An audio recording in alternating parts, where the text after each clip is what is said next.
Leaders of some of the world's largest economies are in Davos, Switzerland this week for the annual World Economic Forum. President Trump will address attendees tomorrow live via video feed, but he's already the talk of the town given some of the things he's done and said before and after taking office.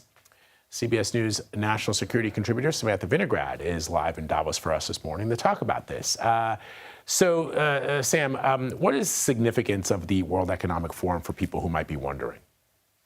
Well, just in terms of scale, Vlad, we have 3,000 attendees from over 130 countries, 50 heads of state and government, and really the world's leading public and private sector leaders, as well as leading academics, civil society, and nonprofit leaders. You really have the smartest minds in the world gathering in, frankly, a small ski town in Davos, Switzerland, to talk about the most pressing challenges facing the globe, as well as opportunities for the theme of this year's Davos Forum, intelligent cooperation. And it's really an opportunity for these brilliant minds to come together and try to come up with both risk analyses as well as solutions for how to address challenges and seize opportunities that can improve the global economy.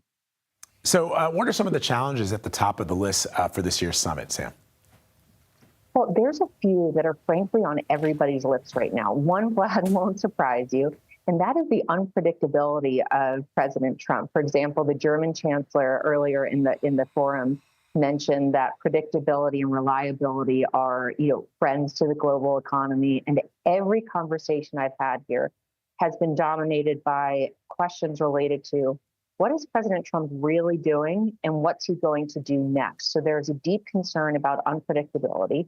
At the same time, there is a deep shared view that global fragmentation is upon us, and that could lead to a fracturing of a multilateral world order, as well as fracturing within countries themselves. The third topic that is really making the rounds in all the rooms here in Davos is artificial intelligence. The broad consensus is that artificial intelligence is a force for good, but that there are several challenges related to using it responsibly. So those three key themes are really dominating conversations. In addition, of course, to the regular topics like geopolitics, state-armed conflict, sustainability, and more. And what about this notion of tariffs, Sam?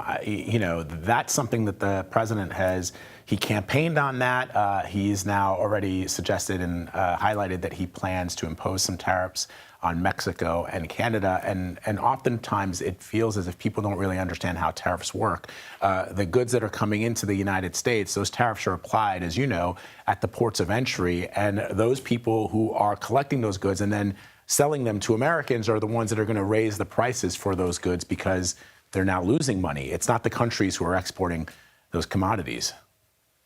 That's exactly right. The consumers here in the United States will bear the increased costs if President Trump does follow through on these tariff threats. And it's interesting. President Trump did threaten a series of tariffs on the campaign trail. In his first 72 hours in office or so, he indicated that he'd be undertaking a review of unfair trade practices. And I believe yesterday indicated he was also looking at a 10% tariff on specific Chinese goods based upon China's posture on fentanyl.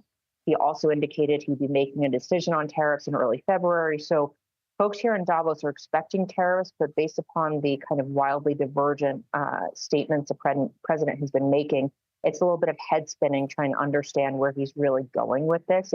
There was an ironic moment, of course, when the premier of China spoke at Davos earlier this week and indicated that multilateralism is a requirement for a stable global economy. And he warned against trade wars and said trade wars are not our friends. So the Chinese are certainly bracing for potential tariffs. And folks here in Davos are expecting them to come. The scale and scope is something that everybody is trying to analyze, but the unpredictability of the president's statements are making that a bit difficult.